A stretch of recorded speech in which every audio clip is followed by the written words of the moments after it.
Doubt is a nasty thing. It creeps in when you're stuck doing something you never imagined. You sit there wondering, what if I'd made a different choice? Could I have stopped all this from happening? Truth is, sometimes you cannot fix everything. You sure cannot force someone else to see the damage they're doing to what used to be a good thing. That's where I was, stuck, watching my wife slide into decisions that felt more selfish than loving. She called it growth, said we needed to explore more together to strengthen our marriage. I didn't see strength in it. All I saw was the slow unraveling of everything we'd built. I am just a regular guy. Nothing heroic about me. I work hard, try to do right by my family, but I've got my faults. I get moody, work too many hours, and sometimes snap without meaning to. I'm not perfect. Never claimed to be. Ariana and I had been married for 19 years. We had a rhythm. Intimacy a couple times a week, always solid, always real. It wasn't fireworks every night, but it was ours. Between our daughters, Elena, 16, and Serena, 14, jobs, and everyday life, we made time for each other when it counted. Life was smooth. Bills were getting paid, our girls were thriving, and we laughed more than we argued.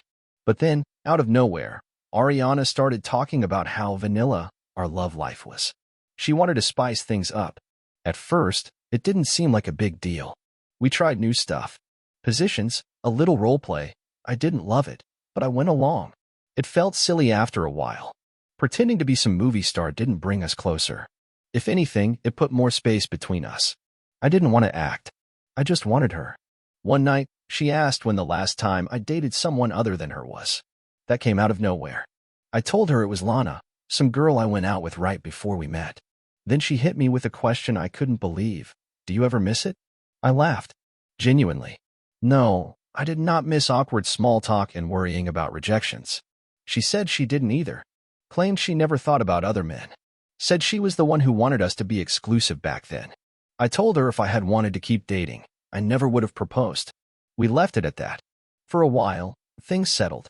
Then one Friday night, we had one of those honest, loving moments, just us, no gimmicks. It was a night full of passion and peace.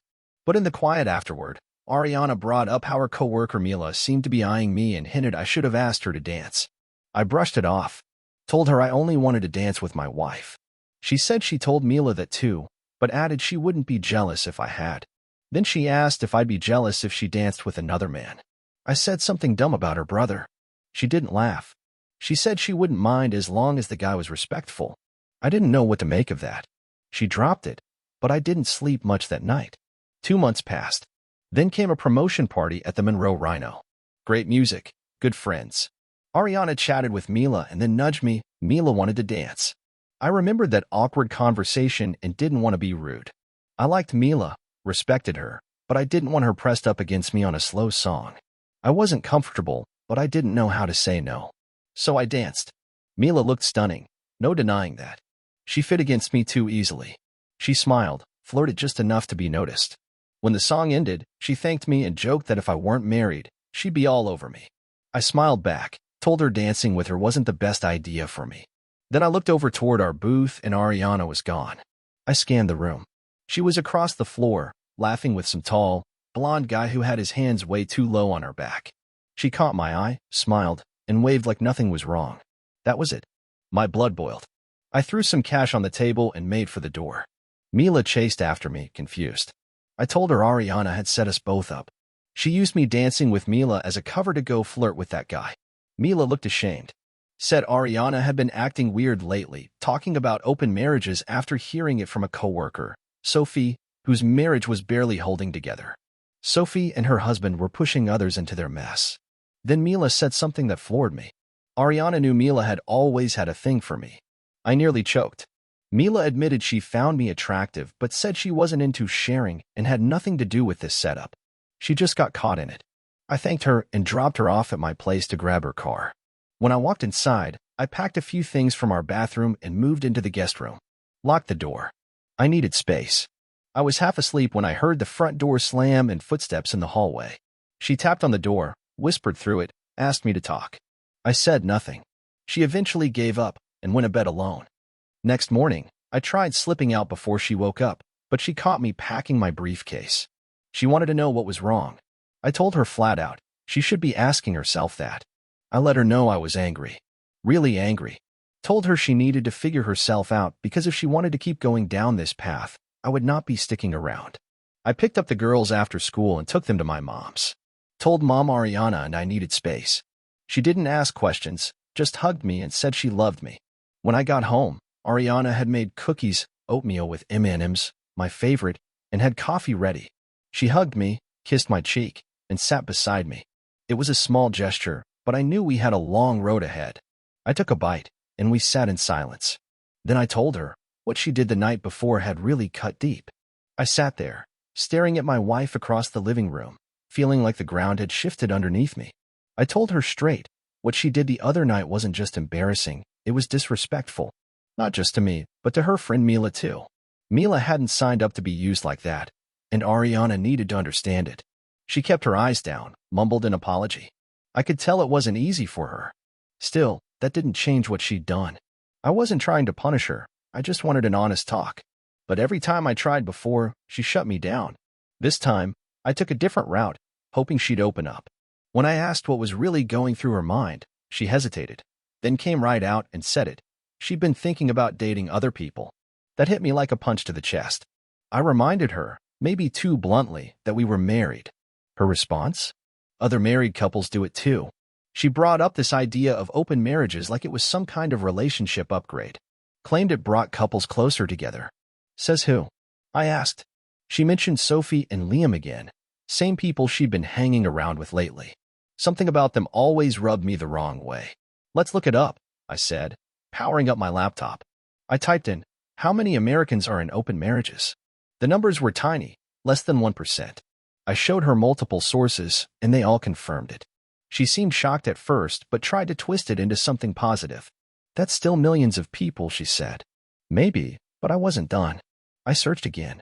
How many Americans expect their partners to be faithful? The answer, over 95%. That's nearly everyone. So what does that tell you? I asked her. She said most people probably just aren't open-minded. I had to hold back a sarcastic laugh. Next, I searched, how many open marriages end in divorce? Answer, 92%. I laid it out in numbers. Out of 1 million couples, fewer than 10,000 even attempt open marriage. Of those, only 800 are still together 5 years later. That's not hope. That's a ticking time bomb. I told her success in that kind of arrangement only happens when both people are on board. One-sided ideas like hers? They crash and burn. Every single time. I looked her dead in the eye and told her I wasn't interested in some half-baked experiment because I wasn't some desperate man hanging on to a crumbling marriage. I wasn't pathetic, and I sure as hell wasn't going to be her backup plan while she played games. She said, not everything online is true. I agreed, but I still asked, why are you taking advice from someone who's failed at marriage over and over? Turns out, Sophie had been divorced 4 times. 4. I couldn't believe Ariana was listening to someone who couldn't keep a marriage together for more than a few years. She told me that Sophie talked about it all the time, how she and Liam barely even talked anymore, how their whole life was just about finding someone else to be with. And Ariana bought into it. She claimed our love life had gone stale. I told her that was nonsense. Our problem started when she dragged roleplay into the bedroom, and now I realized that was Sophie's influence too. I reminded her about that night just a few weeks ago, when we made love the old-fashioned way, and she climaxed again and again. So was that your idea? I asked, or Sophie's too? She didn't answer. Her silence said everything. I told her she was risking our marriage for some fantasy that wasn't even hers. She tried to defend it, said it could be exciting. I said it sounded like a horror show. Then I got serious. If you go through with this, I told her, we are done. No talking, no turning back. That's it. She looked shocked. Asked me if done meant divorce. I didn't sugarcoat it. Yes, it did. I told her that if she wanted to explore with other people, she could, but not as my wife. Then I asked her, what do you think our daughters would say if they knew why we split? She got defensive, said they'd blame me for not being open-minded. I laughed bitterly and told her that was nonsense. I'd tell them the truth, that their mother didn't love their father enough to keep her vows, or the family, together. She said it was happening, whether I liked it or not. I gave her a final choice, forget this nonsense and work on our marriage, or start packing. I even brought up therapy.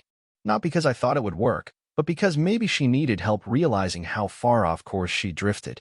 But she wouldn't let up. She said I was scared of divorce. that I'd lose the house and the kids. She said I'd be broke paying child support and alimony. She underestimated me.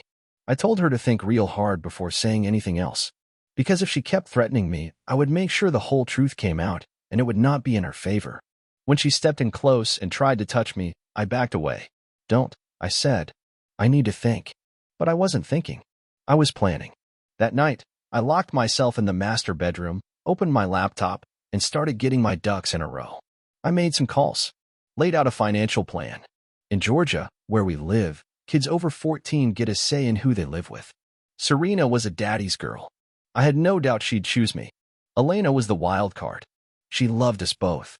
But if I could help her see what Ariana was really doing, using her as a bargaining chip, maybe she'd understand. I hated that it had come to this. But Ariana changed the rules. I was just trying to protect what we had left. 2 nights later, we tried to talk again. She said she was sorry. I didn't buy it. I asked about therapy again. She brushed it off, tried to flip it on me, claiming I must want to sleep around. I reminded her of the chances I'd had to cheat, but never did. I kept my vows. I expected her to do the same. We started arguing again, and she threatened to take the kids. Said she'd make visitation miserable for me. Said I better not tell them anything. But it was too late. They'd already heard us. When I went to check, the girls were upstairs. Elena opened her door with tears in her eyes. Serena was crying too. I sat between them on the bed, hugged them tight, and told them how sorry I was that they heard any of that. But I also told them the truth, that I didn't want this, that I was trying to save our family. Elena looked up and said, "Dad, it's not your fault." And in that moment, I knew I wasn't going to let Ariana rewrite the story. After that big fight, my daughters saw Ariana in a way they hadn't before. Elena told me she hadn't believed me at first, but now she did. Serena was even more shaken. "How could Mom do that to us?" "To you?" she asked, eyes full of confusion and pain. I told them honestly, I had no clue. Ariana wasn't acting like herself anymore. She'd been wrapped up in this weird influence from folks at work. I had tried reasoning with her, offering counseling, even trying to reconnect the way we used to. Nothing worked. It was like I didn't recognize her anymore. Serena asked me, "Is Mom sick or something?" I shook my head. I don't know what she's thinking. They wanted to know what to do. I told them to sit tight, stay quiet, and follow my lead. I let them in on my plan. I'd wait until Ariana really believed I was on board with her exploration, and then the moment she took action, we'd pack up and go. Then I asked the hard question, "Are you with me? Or do you want to stay with your mom?" Serena looked to Elena. They exchanged a long, silent look before turning back. Serena said, "No, Dad. We're with you." I swear, my heart could have cracked wide open right there, but for once, it wasn't from pain. For the next 2 months, Ariana and I barely spoke. We were just housemates. She moved into the guest room, and I stayed in what used to be our bedroom. I tried, God knows I tried, to talk her off the ledge, but nothing worked. One evening, while we were working in the yard, I tried again. I asked her, "So, is this really what you pictured? Is this exciting? Is this passionate like you wanted?" And for just a second, I saw doubt flicker in her eyes. But then she snapped.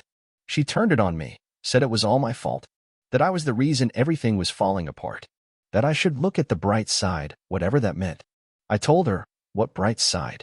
For who, exactly? She claimed this was all about love, that she loved me so much that she wanted to share that love. I said no, real love is giving up things for someone else, not chasing other people while your spouse sits alone at home. Then she got heated, told me she was going to the club Friday night with Jack Monroe from work, and she wanted me to come too. Said it'd be fun. I agreed, not because I wanted to go, but because she was going to do it anyway, and if I was going to salvage anything, I needed to be there. She hugged me like it was no big deal, thanked me for going along with it. I went inside and called Mila. When Mila heard what was happening, she hit the roof. Apparently, Ariana had invited her to the same club night, pairing her off with me, without telling her anything. I asked Mila for a favor, to help me fake being okay with it. Told her it wasn't a trick to sleep with her. I needed help moving the girls when the time came. She didn't trust me at first, thought I had some angle. But after I explained it, she actually laughed. "That's cold, Lucas," she said. "But I kind of like it." She agreed. That Friday, Ariana was extra sweet. She danced around the house, smiling like she hadn't set a ticking bomb in our lives. I asked her one last time, "Are you sure?" She said she was. It's going to be the best night of our lives, she promised. I thought, yeah, sure for someone. That evening, Mila came to the house looking like she stepped off a magazine cover. Short red dress, all curves and confidence. She was a walking reminder of everything Ariana used to be before she got lost in this mess. She teased me about my outfit, black pants, sport coat, ribbed tee underneath. Said I was trying to seduce her. I told her not tonight, all business. She joked she wore a thing just for me. I grinned. Prove it. She laughed, but just then, Ariana walked in. Caught us mid-flirt. Mila adjusted her dress, and Ariana smiled like she approved of the whole setup. You two starting early? She quipped. Hey, maybe you and Jack should get a room, I said with a smirk. Jack met us at the club. Pretty boy type. I shook his hand hard and didn't let go until he flinched. Years of lifting without straps gives you a grip that can end careers. He tried to keep it cool, but I could tell he was hurting. We made small talk, and I asked him if he was a hairdresser. He laughed it off. Then I told him I'd been a Scientologist for 6 years. He looked stunned. Mila almost choked on her drink, trying not to laugh. Ariana just glared. I had to lighten the mood, so Mila took charge, dragged us to a booth. Jack followed, tail between his legs. Once he was out of earshot, Mila cracked up. You're a cruel man, Lucas, she said. Yeah, I sighed, but it's been a long week. We danced a couple of times. Mila had moves, no denying that. She played the part perfectly. By the second dance, I forgot we were acting. Her eyes locked with mine, her lips parted just enough, and I kissed her. It was more than good. It was electric.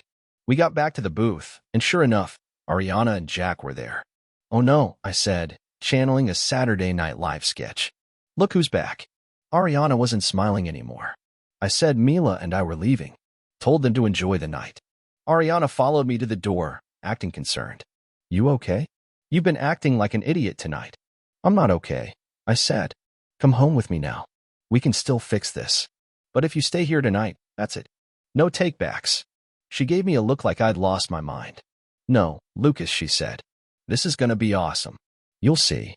Don't be an idiot. I looked at her. Looked at Jack. Then I leaned in and said, I hope he's worth it. She laughed and kissed me like this was a game. Mila and I walked out. I didn't look back. That final kiss she gave me before I left the club? I knew it'd be the last. I walked straight to the car where Mila was waiting. She looked at me like she expected second thoughts. You sure about this, Lucas? After almost 2 decades married? I nodded. Yeah, I'm done. She said I looked too calm for someone walking away from 19 years. I told her the truth. I wasn't calm. I was just worn out. My heart had taken a beating for months. Crying, fighting, trying. That tank was empty. All I had left was the will to move forward. We've got to go get the girls, I said. When we pulled up, the moving truck was already halfway packed. The girls had things under control, clothes, bins, electronics, essentials. We weren't taking everything, just what mattered. Their beds, TVs, our newer big screen, and the mattress from the master suite. The rest could rot. Once everything was loaded, Mila took the girls to our new place a good ways across town, but still in their school district. I stayed behind to take one last look. 19 years of life echoing through empty rooms. I set my wedding ring down on the kitchen counter next to my phone. The girls had left theirs too. Message sent. I loaded my toolbox into the truck and walked out. No speeches, no tears. Just one last jab at Ariana and her golden boy, Mr. Jack, in my mind, and I was gone. At the new house, the girls lit up at the sight of the backyard pool. You like it? I asked Serena. She grinned. Yeet. No clue what that meant, but it sounded like a yes. Mila looked amazing, as always, but even if she'd walked in looking like Scarlett Johansson, I wouldn't have had the energy to care. I think she could see that in my eyes. She smiled, kissed me on the cheek, and disappeared, leaving behind a faint trail of perfume. I crashed hard that night, didn't sleep well, but I did sleep. The next morning, we had coffee, chocolate milk, and Danish while the girls watched cartoons. 2 bikini-clad little whirlwinds splashed in the pool all afternoon. I just sat there, letting the quiet settle. But of course, my mind drifted. What was Ariana doing? Probably losing her mind. Calling every friend she had. Wondering where we went. The thing was, we had disappeared clean. It was summer, the girls weren't in school, and we didn't go anywhere but the grocery store. No car. No paper trail. We walked or took the bus. I had sold my business and was sitting on enough to stay low for a while. She tried blowing up our inboxes, flooded the girls' social media with messages. We read, never replied. Let her panic. About 3 weeks in, I was at the store when a man approached me in the parking lot. Are you Lucas? He asked. Bingo. He was a private investigator sent by Ariana. He said he planned to report back to her. Even threw in a weird threat about filing stalking charges if I was seen near her again. I told him to beat it. That same day, the police showed up. She told them I'd kidnapped the girls. They brought me in. They had the girls ride in a separate cruiser. When we got to the station, Ariana was already there, all crocodile tears and fake shock. She went to hug the girls, but they pushed her away. That was all I needed to see. The cops pulled us into separate rooms. They tried to come at me hard, standard routine, but I gave them my ID, said I wanted a lawyer, and kept my mouth shut. They grumbled. I smiled. Called Mark Chandler. He was there in 45 minutes flat. The girls backed me up completely. Said they came willingly. Refused to talk to their mother. Mark took over from there. He explained there was no custody order. Under Georgia law, both parents start on equal footing. And since both of my daughters were over 14, they got to choose where to live. End of story. They had no case. We walked out. Mila picked us up. Ariana tried to follow, begged the girls to speak to her. They didn't even look at her. Just got in the car and left. She collapsed to her knees in the parking lot. I watched for a second, then reminded her how I had begged her not to go down that road with Jack. You didn't listen then, I said. Why should I care now? Still, I agreed to talk. She said she couldn't stand the thought of people seeing her like that. Fine. I wasn't going to her place, not with who knows who she'd had there. So I told her to come to mine. She asked if we could ride together. I called a cab. She followed in her car. At my place, the girls were with Mila, spending the night. I let Ariana in, gave her coffee, and we sat at the bar. Silence. It felt like that awkward third date where you both know it's not working, but no one wants to say it first. She finally asked, "What do you want?" I asked if I ever said I wanted anything. She pressed me, what would it take for me to come home, to see the girls again? I told her, I don't control that. The girls are old enough to choose, and I haven't poisoned them against her. She did that all on her own. She looked confused, asking who told them what she'd said. You did, I replied. She stared.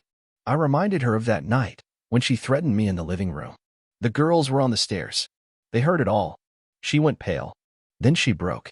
She cried, sobbed, begged for forgiveness. Said she wanted to fix it. Go to counseling. See a therapist. I told her I wasn't against counseling. The problem wasn't that I didn't want her, it was that she didn't want me. So I gave her an ultimatum, file for divorce. If she didn't do it within a few months, I would. She got angry, called me selfish, accused me of stealing the money from the business. I told her the truth. I had sold it at a loss. What money I kept was earned. And no, I didn't have a penny of it left. Not in my name, anyway.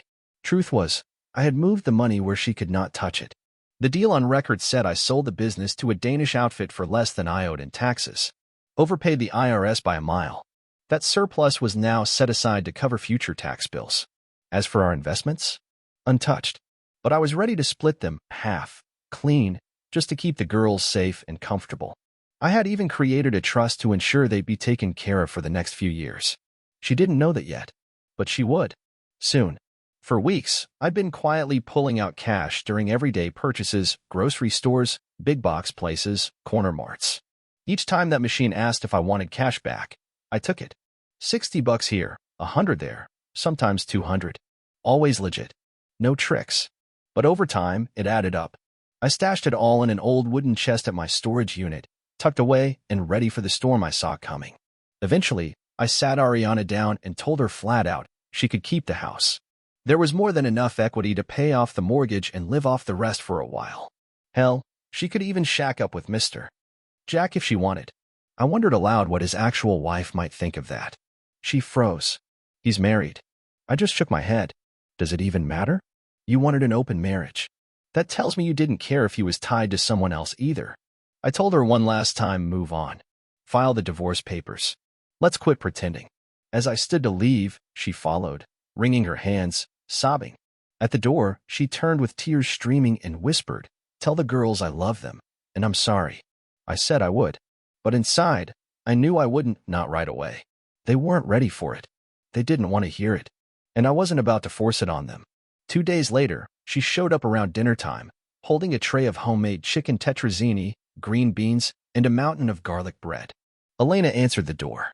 Ariana tried to hug her, but Elena stiff-armed her like a linebacker. Ariana greeted me with a forced, "Hi, baby," but Elena immediately called out, "Dad, come here." Ariana was pleading, rambling about how sorry she was and how much she missed me. Elena shut her down fast. She destroyed us, and now she thinks dinner fixes it? Elena said. Ariana slumped onto the couch, burying her face, sobbing that everyone hated her. I felt for her, but I didn't offer much sympathy. "What you did was hurtful," I said. "The girls may never fully trust you again. That's on you to fix, not me." She looked at me, eyes begging, like making dinner should earn her a reset.